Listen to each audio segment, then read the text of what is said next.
এবার প্রচন্ড ইন্টারেস্টিং জায়গা আলোচনা করব। আমাদের হিউম্যান ইভলিউশনের যদি ট্রেন্ড দেখা হয়, কোন কোন জিনিসে আমরা চেঞ্জ হয়েছি আমাদের অ্যানসেস্টার থেকে। তার মানে এইখানে একদম শুরুর দিকে 15 মিলিয়ন ইয়ার্স এগো যাদের নাম লিখেছি, ড্রায়োপিথেকাস, অস্ট্রালোপিথেকাস, তাদের কেমন ফিচার ছিল, আর আমাদের দিকে একদম লাস্টে নিচে যত যাচ্ছি তত মডার্ন এজের দিকে যাচ্ছি, হোমো সেপিয়েন্স সেপিয়েন্স একদম মডার্ন হিউম্যান, তার কি কি অ্যাসপেক্টে ডিফারেন্স লক্ষ্য করতে পারবো। খুব প্রমিনেন্ট কয়েকটা আলোচনা করি, যেটা আমি আবার পরে আলোচনা করে দিচ্ছি। ফার্স্ট হলো আমাদের এই স্কালের অ্যাপিয়ারেন্স। এটা একটা হিউজ চেঞ্জ হয়েছে আমাদের অ্যানসেস্টারের থেকে। কিরকম? আমাদের অ্যানসেস্টারদের জটা ছিল প্রোট্রিউডিং, মানে আমাদের স্কালটা আমি যদি এই সাইডে একটু রাফলি আঁকি, ধরো অলমোস্ট আজকের দিনে এরকম ফ্ল্যাট স্কাল পাওয়া যায় যদি স্কাল দেখি। হ্যাঁ, এই পেছনটা আর একটু বড় হবে, তো ছোট না, কিন্তু ওদের স্কাল কিরকম ছিল জানো তো?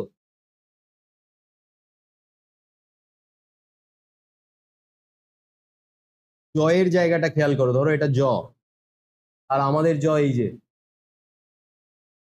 এটা ওদের ফোরহেড, আর আমাদের এটা ফোরহেড। তার মানে আমাদের যে কপাল সেটা কিন্তু অলমোস্ট স্ট্রেট, এদের স্ল্যান্টিং।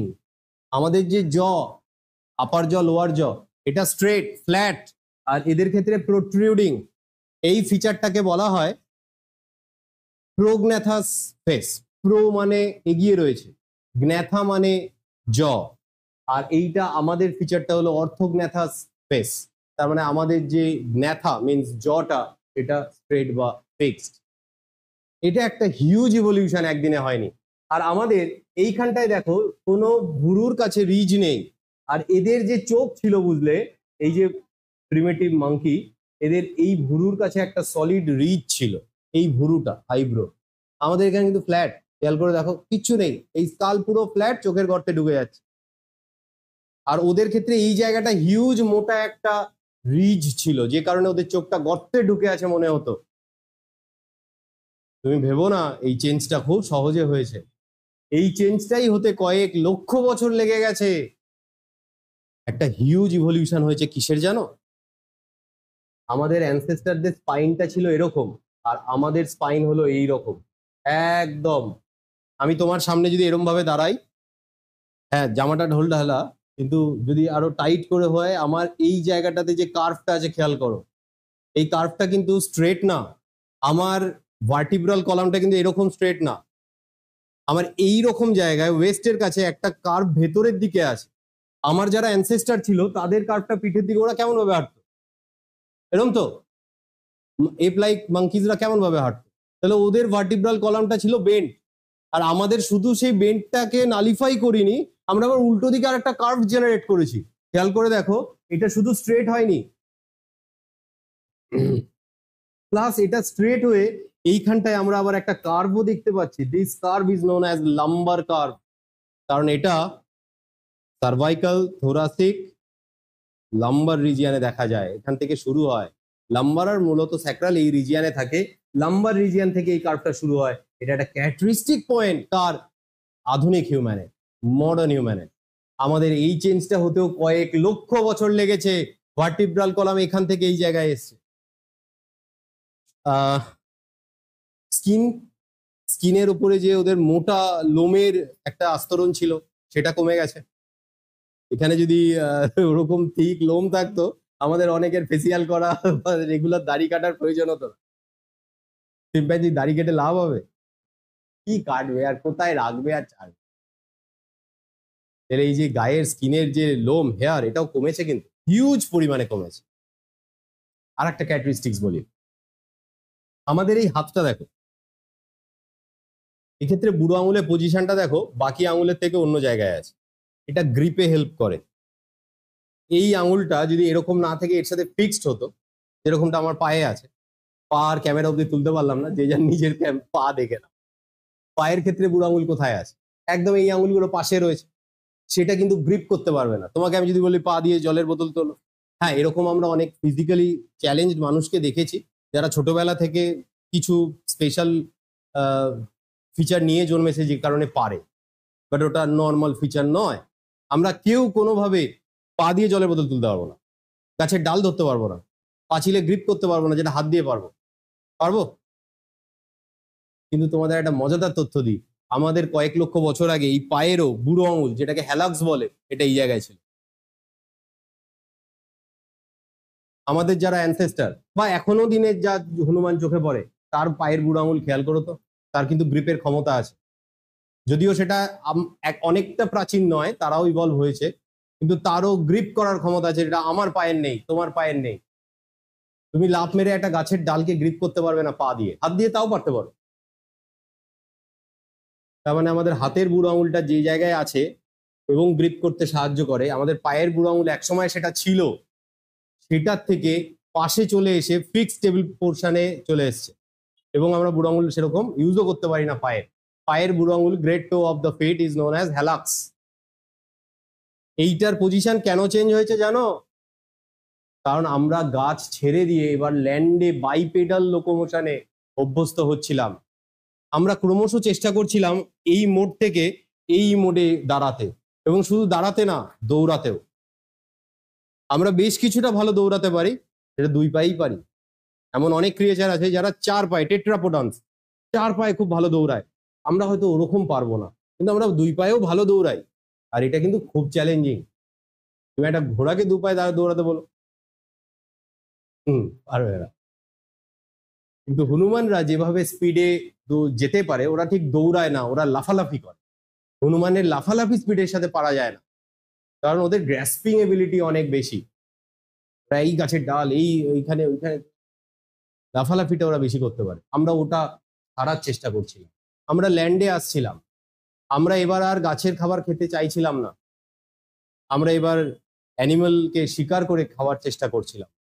তো আমরা এখানে যে যে ফসিলগুলোর নাম এবং তাদের সময়কালটা মূলত আলোচনা করতে চলেছি, তাদের মধ্যে কম বেশি যে ইভলিউশনারি ফিচারগুলো আলোচনা করলাম, এছাড়াও আর একটা ইম্পর্টেন্ট ফিচার হলো যেটা আমাদের ব্রেইন ভলিউম। এখানে ব্রেন ভলিউম ভীষণ কম আমাদের অ্যানসেস্টারদের। করতে করতে করতে করতে নিচের দিকে আমরা দেখবো আমাদের ব্রেন ভলিউম কিভাবে মডিফাই হয়েছে। চলো আলোচনাটা শুরু করি। এটা হলো ইভলিউশনারি ডেটা, তার সম্বন্ধে আজ অব্দি যে যে ফসিল রেকর্ড আমরা পেয়েছি হিউম্যানের। তো এই জায়গায় আমরা কি আলোচনা করতে চলেছি? হমিনিড ফসিল বা হিউম্যান ফসিল রেকর্ড। এই নিয়ে পড়াশোনাটাকেই বলা হয় প্যালিওঅ্যানথ্রোপোলজি। কি কি রেকর্ড আজকের দিনে আছে, যেটা দাঁড়িয়ে আমরা একটা ফ্যামিলি ট্রি বানানোর চেষ্টা করতে পারি? কালকে হয়তো এটা পরিবর্তন হয়ে যেতে পারে, কালকে একটা অদ্ভুত ধরনের ফসিল রেকর্ড, মেবি একটা আবিষ্কার হলো ফসিল, এবং আমাদের ধ্যান ধারণা পাল্টে দিই। বাট স্টিল এখনো অবধি মোটা মোটা এই ধরনের কিছু ডেটা আমরা পাই। আজ থেকে 15 মিলিয়ন ইয়ার্স এগো ফসিলটা পাওয়া গেছে তা নয়, এরা প্রিভেইলিং ছিল ওয়ার্ল্ডে। তারা, তাদের নাম হলো ড্রায়োপিথেকাস। এদের প্রথম কোথা থেকে ফসিলটা পাওয়া যায়? ইস্ট আফ্রিকার থেকে। প্রত্যেক ক্ষেত্রে কোন সায়েন্টিস্ট আবিষ্কার করেছে জরুরি নয়, যদিও অনেক বইতেই প্রত্যেক ক্ষেত্রে সায়েন্টিস্টের নাম আছে, এত মনে থাকবে না। শুধু দুজন সায়েন্টিস্ট মনে রেখো, টং চাইল্ড আর লুসি, এই দুজন ডিসকভারের নামই দেয়। ড্রায়োপিথেকাস প্রথম আফ্রিকাতে পাওয়া গেলেও বেশ কিছুদিন পর দেখা যায় যে এদের কিছু অ্যানসেস্টার ভারতবর্ষের শিবালিক হিমালয় থেকেও পাওয়া যায়। হিমালয়ের ফুটহিল রিজিয়ন থেকে কিছু জায়গা থেকে এটা পাওয়া যায়, যেটা পাওয়ার পর কিছু সায়েন্টিস্টরা এদেরকে সিবাপিথেকাস বা কোথাও কোথাও এর নাম অর দিয়ে র্যামাপিথেকাস দেওয়া হয়। যে জায়গাটা পাওয়া গেছিল সেটা রামনগর বলে একটা জায়গা ছিল, র্যামাপিথেকাস। ভারত থেকে পাওয়া যায় এই ফসিলটা, ইন্ডিয়া, এই ইস্ট আফ্রিকা আবিষ্কার হওয়ার বেশ কিছুদিন পর, এবং দেখা যায় they were contemporary with that of Dryopithecus. তার মানে ড্রায়োপিথেকাসরা রাফলি যে সময় ইস্ট আফ্রিকায় বিলং করছে, চড়ে বেড়াচ্ছে, সেই সময়কালের টাইম ফ্রেমে ভারতেও একটা সেম টাইপের দেখতে ক্রিয়েচার ফসিল পাওয়া গেল, এবং দেখা গেল এরা অলমোস্ট সেম। সেই জন্য এরই কিছু অল্টারনেটিভ সাইন্টিফিক নেম হিসেবে এদেরকে রাখা হলো।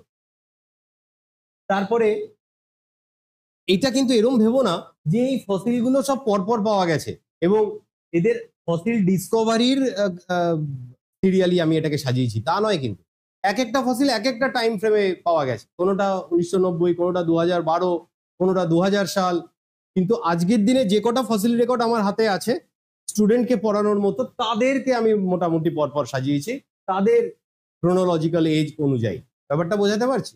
এরপর সায়েন্টিস্টরা বলছে ড্রায়োপিথেকাস থেকে আসে অস্ট্রালোপিথেকাস নামক এপ। এরাই হলো দ্য ফার্স্ট এপ ম্যান। এই এপ ম্যান থেকেই কিন্তু আজকের দিনে সিম্প্যাঞ্জিরাও এসছে, আজকের দিনের হিউম্যানরাও এসছে। এরা আমাদের কমন অ্যানসেস্টর অস্ট্রালোপিথেকাস। অস্ট্রালোপিথেকাসের দুটো স্পিসিসের নাম অলরেডি আমরা পড়েছি, আফ্রিকানাস অ্যান্ড অ্যাফারেন্সিস। বেশ, অস্ট্রালোপিথেকাস সাউথ আফ্রিকায় প্রথম ফসিলটা পাওয়া গেছিল। এই ফসিলে পাওয়া যায় যে এদের ব্রেন ক্যাপাসিটি অলমোস্ট 600 সিসি ছিল। বাকি সব ফিচার এপ ম্যানের মতো। তার মানে ওরা সেমি ইরেক্ট পশ্চার, ওরা পুরো ইরেক্ট পশ্চার পায়নি, সোজা হয়ে দাঁড়াতে পারতো না, আমাদের মতো কমপ্লিট বাইপেডাল লোকোমোশন দেখাতো না, ওরা ফ্রুট বা এই টাইপেরই হ্যাবিট ছিল, মাছ মাংস ওরকম খেতে পারতো না হিউম্যানদের মতো। প্রত্যেকটা জিনিস আমাদের কিন্তু ইভলিউশনের সাথে সাথে পড়তে পড়তে যেতে হবে। এরপরে যেটা ফসিল আমরা সাজাচ্ছি সেটা বলছে হোমো হ্যাবিলিস, হোমো গ্রুপের প্রথম মেম্বার। এইখান থেকে হমিনিড ফসিলদের স্টার্ট। এই ফসিলটাকে প্রথম পাওয়া যায় কেনিয়াতে। এরা প্রবাবলি আজ থেকে 3 মিলিয়ন ইয়ার্স, মানে 30 লক্ষ বছর আগে পৃথিবীতে ছিল। 3 million years ago they were dominating the world. তারা হোমো, এইদের ইন্ট্রোডাকশন হলো সেই সময়। হোমো হ্যাবিলিসরা আমাদের মতো অলমোস্ট আধুনিক হাত বিলং করত। এদের হাতের স্ট্রাকচারটা অনেকটা আমাদের মতো, তাই এদেরকে হ্যান্ডিম্যান বলা হতো। এরা প্রথম অস্ত্র বানাতে শেখে। এদের ফসিলের আশেপাশে বেশ কিছু স্টোন উইপেন্স পাওয়া যায় যেগুলো বেশ ধারালো ছিল।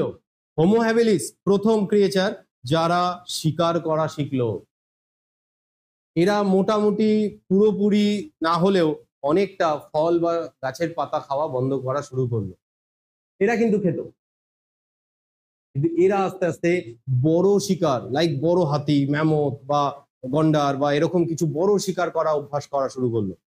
এরা ঝুন্ডে থাকতো, গ্রুপে সব সময় 20-30 জন শিকারে যেত। এরা ছোট ছোট ফ্যামিলি করে থাকতো। এরা প্রথম নেচারে যা পাওয়া যায় তার বাইরে গিয়ে ধারালো অস্ত্র বানানো শিখলো, কাঠ এবং স্টোন দিয়ে। বেশ, এরপর আসে হোমো ইরেক্টাস। নাম শুনেই বোঝা যাচ্ছে তারা অনেকটা আজকের মতো স্ট্রেট হোমিনিড ছিল। তাদের মধ্যে লাম্বার কার্ভ প্রেজেন্ট ছিল। তারা অলমোস্ট আমাদের মতো দৌড়াতেও পারত, পুরোপুরি না হলেও অনেকটা। এদেরকেই বলা হয় ফার্স্ট আপরাইট ম্যান। এরা প্রথম আমাদের মতো দৌড়তে পারলো এবং কমপ্লিট বাইপেডালিজম দেখালো। কমপ্লিট বাইপেডালিজম মানে দু পায়ে হাঁটা এবং দৌড়ানো। এদের ব্রেন ভলিউম কত ছিল দেখা গেছে সামান্য বেশি। অস্ট্রালোপিথেকাসে 600, হোমো হ্যাবিলিসে 700-800 কাছাকাছি। এদের ছিল 900 থেকে 1000 সিসির কাছাকাছি, যদিও এই ডেটাটা কিছু কিছু বইতে ভ্যারি করতে পারে। এদের ফসিল দুটো জায়গা থেকে পাওয়া যায় এবং কন্টেম্পোরারি ফসিল, একটা হলো ইন্দোনেশিয়ার জাভা আর একটা হলো চায়নার পেকিং। এই দু জায়গায় দু রকম স্পিসিসের মধ্যে সামান্য ভ্যারিয়েশন ছিল, যে কারণে এদের দুটো সাইন্টিফিক নেম আজও ইউজ হয়। একটার নাম হলো হোমো ইরেক্টাস স্পিসিস, এটা সাবস্পিসিস নেম। আর আরেকটার নাম হলো হোমো ইরেক্টাস পেকিনেন্সিস। পেকিং থেকে নামটা এসছে, পেকিনেন্সিস, চায়নার। এটা প্রশ্ন আসে, where from this fossil were discovered. এইটাকে বলা হয় পেকিং ম্যান, এইটাকে বলা হয় জাভা ম্যান। এরা দুজনেই খুব ক্লোজ স্পিসিস। একেবারেই যে নিশ্চিত করা সম্ভব যে এরা সেম স্পিসিসের কিনা বা সেম সাবস্পিসিসের কিনা সেটা হয়তো সম্ভব হয়নি, কারণ একটা সত্যি তো কয়েক লক্ষ বছর, কত লক্ষ বছর আগে ছিল, 1 to 2 মিলিয়ন ইয়ার্স এগো, 10 থেকে 20 লক্ষ বছর আগে এরা পৃথিবীতে ছিল। সেই পুরনো একটা ফসিল নিয়ে সত্যি অত ডেটা কালেক্ট করা মুশকিল। তুমি বলো তো, ধরো হিউম্যানের ফসিল আজ থেকে 20 লক্ষ বছর পর কেউ পেয়েছে, একটা ফসিল পেয়েছে তার বয়স 70 বছর, আর একটা ফসিল পেয়েছে তার বয়স 30 বছর। দুজনের মধ্যে তো এমনিও স্ট্রাকচারালি বলো বা বেশ কিছু জিনিসের বলো পার্থক্য থাকতে পারে। দেখা গেল একজনের পেয়েছে 120 বছর বয়সের একটা ফসিল, সে 120 বছর বয়সে মারা গেছে। সে দেখা গেল সে দিদিমা মরার সময় বেঁকে গেছে। হয় না, অনেক বৃদ্ধ মানুষ সাপোর্ট নিয়ে এরকম ভাবে নড়ে, পিঠে সোজা হতে পারে না। এবার দেখা গেল সে এরকম 20-30 বছর লাস্ট মৃত্যুর আগে এরকম ভাবে হাঁটছিল এবং তার ওই লাম্বার কার্ভ কিছুটা ডিফেক্টিভ, এটা রোগের কারণে।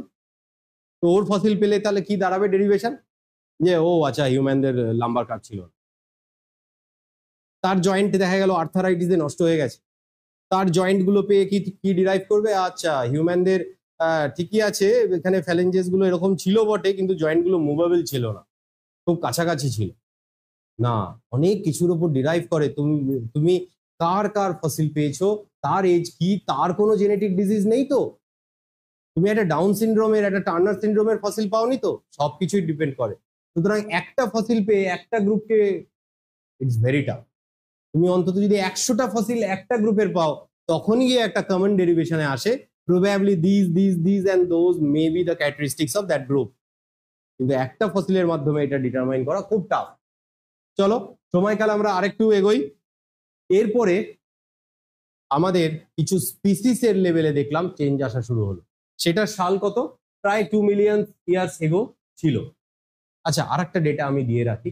আজ অব্দি হোমিনিড ফসিলদের মধ্যে সবচেয়ে বেশি দিন ধরে পৃথিবীতে ছিল হোমো ইরেক্টাস, প্রায় 20 লক্ষ বছর পৃথিবীতে ছিল।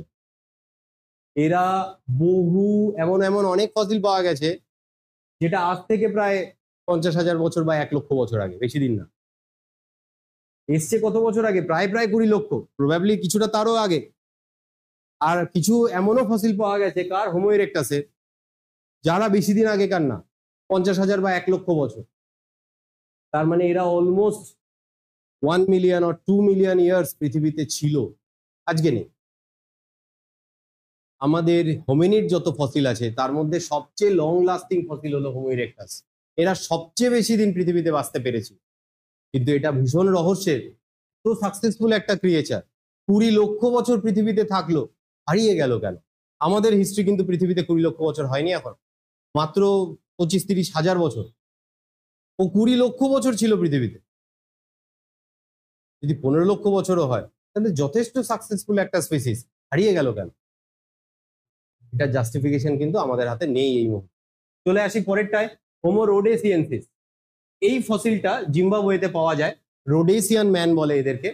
এদের মধ্যেও বেশ কিছু features like brain capacity, facial appearance, হ্যান্ডের গ্রাস্পিং এবিলিটি অনেকটা হিউম্যানের মতো আসে। তবে অনেক বইতে এর সম্বন্ধে কিছু রেকটিফাইড ডেটা দেয় না। পরে আসে 50,000, আজ থেকে 5 লাখ বছর আগে, ওটা 2 মিলিয়ন, এটা 5 লাখ বছর আগে ছিল হোমো হেইডেলবার্জেন্সিস। এদের ফসিল হেইডেলবার্গ বলে একটা জায়গা আছে জার্মানির, এটা একটা ভ্যালি, সেখান থেকে প্রথম আবিষ্কার হয়। এদেরও বেশ কিছু ফিচার্স আছে দেওয়া, সেইটাকেও বইয়ের থেকে আমরা পড়বো, বুঝতে পারবো। খুব বেশি ডিটেলস দরকার নেই, ডিটেলস দরকার আবার এইটার, হোমো নিয়েন্ডারথ্যালেন্সিস। মাঝখানে রোডেসিয়েন্সিস আর হেইডেলবার্জেন্সিস একটু স্কিপ করলেও করতে পারো। হোমো নিয়েন্ডারথ্যালেন্সিসও আমাদের খুব বেশি দিন আগে এক্সটিংক্ট হয়নি, জানো? এরা পৃথিবীতে অলমোস্ট ছিল আজ থেকে 3 লক্ষ বছর আগে, আর এদের লাস্ট ফসিল পাওয়া যায় প্রায় 40 থেকে 50 হাজার বছর আগে। নিয়েন্ডারথ্যাল ম্যানদের সাথে আমাদের বেশ কিছু জায়গায় লড়াই হয়েছে, এরকম বেশ কিছু প্রমাণ ইতিহাসে পাওয়া গেছে। এমন অনেক জায়গায় এরকম বারিয়াল পাওয়া গেছে যেখানে আজকের দিনের হোমোসেপিয়েন্সের ফসিল আর নিয়েন্ডারথ্যালের ফসিল একসাথে চাপা দেওয়া। প্রবাবলি এটা ইন্ডিকেট করে ওখানে যুদ্ধ হয়েছিল। নিয়েন্ডারথ্যালরা একটু বেশি ছাড়া ছাড়া থাকতো, কিন্তু তাদের ফিজিক্যাল অ্যাগ্রেসিভনেস আমাদের থেকে বেশি ছিল। তাদের ব্রেন ক্যাপাসিটি কিছুটা আমাদের মতো বা কোথাও কোথাও আমাদের থেকে বেশি। কোনো কোনো বইতে ওদের ব্রেন ক্যাপাসিটির রেঞ্জ 1400 থেকে 1500 সিসি ইন্ডিকেট করা থাকে। তার মানে এরা খুব কমা ছিল না। যে জায়গাটাতে আমরা এদেরকে হারাতে সক্ষম হয়েছি, আমাদের ইউনাইটেডনেস, আমরা তুলনায় বড় ঝুন্ড বানাতে পারতাম। এরা না ভীষণ লোনলি ইন্ডিপেন্ডেন্ট টাইপের ক্রিয়েচার ছিল, একা একা ঘুরতো বেশি, 2 জন 3 জন 4 জন থাকতো, আমরা 20 জন 40 জন থাকতাম। ফলে লড়াই ওরা পেরে ওঠেনি আমাদের সাথে। কিন্তু এরা ফিজিক্যালি আমাদের থেকে অনেক ওয়েল বিল্ড ছিল, শক্তিশালী ক্রিয়েচার ছিল। তারপরে আসি হোমো সেপিয়েন্স ফসিলিস, আমাদের সবচেয়ে ক্লোজেস্ট রিলেটিভ। এদের কমন নেম ক্রোম্যাগনন ম্যান, এটা ব্র্যাকেটে লিখে রাখো, এটা অনেক সময় প্রশ্ন আসে। এদের ফসিল ইটালি, ফ্রান্স ইত্যাদির বিভিন্ন জায়গায় পাওয়া যায়। এরা আমাদের সাথে, এদের বহু সিমিলারিটিস ছিল। আমাদের মতো এরাও গ্রুপে থাকতো, এরাও অনেকটা এগ্রিকালচারের কাজ করতে পারতো, এরাও বস্ত্র বানাতে পারতো, ক্লোথ। আচ্ছা, শিকার করা প্রথম আমি কে পেরেছে বলেছিলাম? হোমো হ্যাবিলিস, যারা স্টোন উইপন্স বানাতে পারতো হাত দিয়ে, যে জন্য হ্যান্ডিম্যান বলা হতো। প্রথম আগুনের ব্যবহার কে শিখেছিল? এটা কিন্তু আমাদের সায়েন্সের রিভলিউশনের জন্য খুব ভাইটাল একটা কথা। আমাদের মধ্যে এই ক্রিয়েচারটা প্রথম ফায়ারের আবিষ্কার করে, দিস ওয়ান। এবং এরাই প্রথম রান্না করে খাবার খাওয়া শুরু করলো, অন্তত পুড়িয়ে, যেরকমটা আজকের দিনে আমরা তন্দুরি খাই। এরা প্রথম ফায়ারের ইউজ করা শুরু করে এবং তারপর থেকেই না অন্যরকম স্পিড নিয়ে নেয় আমাদের ইভলিউশনারি স্টোরি। শুধু ফিজিক্যাল অ্যাপিয়ারেন্সের চেঞ্জ নয়, কগনিটিভ ফিল্ডেও আমাদের চেঞ্জ অনেক দ্রুত হওয়া শুরু হয়ে যায়। কারণ যখনই আমরা প্রোটিন রিচ খাবার, তাও আবার একটু সেদ্ধ করে বা কুকড খাবার খেলাম, সেটা আমাদের ব্রেনকে খুব নারিশমেন্ট দিয়েছিল, যে কারণে পরবর্তী ফসিল রেকর্ডগুলোতে অনেক ফাস্ট র্যাপিড ইভলিউশন দেখা যাওয়া শুরু করলো। এই হোমো সেপিয়েন্স ফসিলিসের বেশ কিছু ফিচার্স আছে, দেখবে আমাদের সাথে অলমোস্ট ম্যাচ খায়। এরা আজকের থেকে 50 থেকে 20,000 বছর আগেও ছিল, তার মানে কোথাও কোথাও হিউম্যানের সাথে এদেরও দেখা হয়েছিল। আর আমরা modern day human, Homo sapiens sapiens, আজ থেকে পৃথিবীতে এসছি 1 লক্ষ বছর আগে, রাফলি 1 লক্ষ বছর, কোথাও কোথাও 25,000 বছর। যদি সারা পৃথিবীতে একই সময় আমরা ছড়িয়ে নাও পড়ি, আমাদের যেটুকু যা স্কেলিটন ডেটা পাওয়া গেছে, আমাদের ব্যাপারটা কিন্তু ফসিল ডেটা বলাটা ঠিক হবে না, কারণ আমরা স্পিসিস হিসেবে এক্সটিংক্ট হইনি। ফসিল বলা উচিত হবে না আমাদের। আমাদের যা যা স্কেলিটন ডেটা বলছে তা রাফলি ইন্ডিকেট করে আমরা 1 লক্ষ বছর থেকে 25,000 বছর টাইম ফ্রেমের আশেপাশে এসেছি। এবং কোথাও আমরা আমাদের আর্লি ইভলিউশনারি ফাইটে হোমোসেপিয়েন্স ফসিলিস এবং নিয়ান্ডারথ্যালেন্সিসকে হারিয়ে আজকের দিনে বেঁচে আছে। এবং কোথাও কোথাও ডেটা বলে আমাদের এদের সাথেও দেখা হয়েছিল। টাইম ফ্রেম বলে, ফসিল রেকর্ড বলে, আমরা যদি 1 লক্ষ বছর আগে প্রবাবলি পৃথিবীর কোনো জায়গায় এসে থাকি, সেই সময়ে অনেক অনেক জায়গাতে এরকম ফসিল পাওয়া গেছে যা ইরেকটাসের মতো দেখতে। একদম কনফার্ম তো বলা সম্ভব নয়, একটা ফসিল দেখে এরকম বলাও যায় না। এগুলো সবই প্রিজামটিভ কনসেপ্ট। হ্যাঁ, হয়ে থাকতে পারে, প্রবাবলি এটা। যার জন্য আমি বলছি আজকে আমরা স্টুডেন্ট হিসেবে যে ডেটাগুলো পড়ছি, সেটা কালকে টিচার হিসেবে চেঞ্জ হয়ে যেতে পারে। কখনো এরকম ভেবো না ও আমাদের ভুল পড়ানো হয়েছিল। না বাবা, কালকেই একটা হয়তো ফসিল ডিসকভার হলো, সে ফর এক্সাম্পল বাংলাদেশ থেকে হলো, হয়তো আমাদের চিন্তাটাই চেঞ্জ হয়ে গেল, এই মোচ মোচ মোচ, এগুলো মোচ, এরকম ভাবে হয়নি। হিউম্যানের ইভলিউশন প্রবাবলি অন্যভাবে হয়েছিল, কারণ এই জায়গায় এখনো অনেক জিজ্ঞাসা চিহ্ন আছে। তোমাদের বইতে মূলত এনসিআরটিতে যে যে ফসিলগুলো নিয়ে বেশি আলোচনা আছে, সেটা হলো Dryopithecus, Australopithecus, habilis, erectus, Neanderthal and Homo sapiens sapiens. বাকি যেগুলোর উপর লাল চিহ্ন দাগ দিইনি, এগুলো নিয়ে আলোচনা অনেক বইতে থাকে না, কিন্তু পড়ে রেখো রাফলি, তাহলে একটা লিনিয়েজ বানাতে সুবিধা হবে। আমি দেখো আমার স্টাডি মেটেরিয়ালে